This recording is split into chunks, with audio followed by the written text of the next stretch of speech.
Feel what other people are feeling. People say, well, you're kind of a cold fish, a little hard on the inside, but even though you don't have a point of reference directly, you can use active listening and mirroring skills to take in what that person's saying. And you don't have to take it and own it, but you do have to hear it. And if they see you hearing it and they see you listening, sometimes that's all folks need. They just need a person to bounce things off of.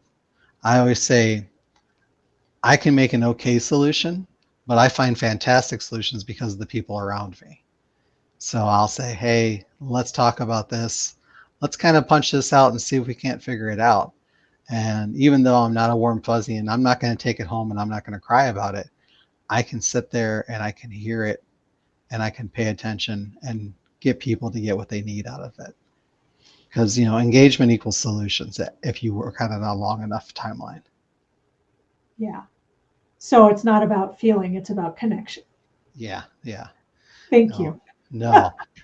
If I sat there and I felt everything for everything that I saw, I would probably be a basket case. Because growing up doing really rough trauma, having seen enough of patients that were on their last days, because you'd see people in their worst days in healthcare. And if I actually internalized that, well, I would just be a mess. PTSD, yes for me. No, thank you. I'm good. I'm going to give people what I have and know that what I gave was 110% of what was available. And what happens is up to what's happening. Yeah, which actually brings up another good point, because in dealing with patients and dealing with human beings, especially in the healthcare industry, you can all end up with what they call empathy fatigue. Yeah. So that if you're giving and giving and giving and giving, eventually you've just got nowhere to give. You're pouring from an empty cup.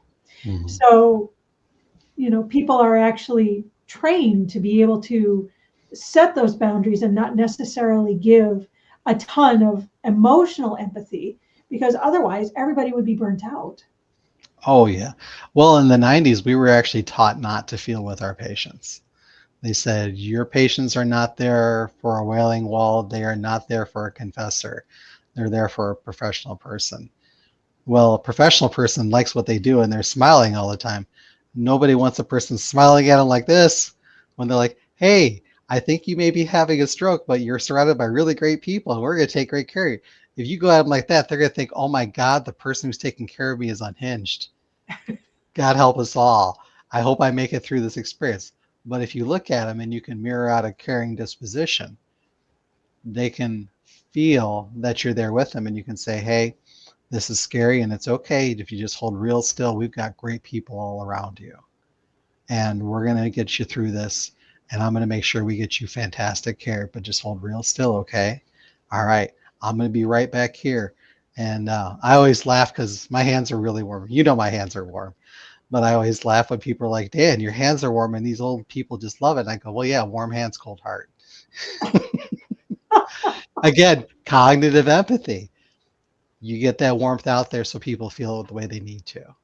And, it is what it is. And people open up, and it's fantastic.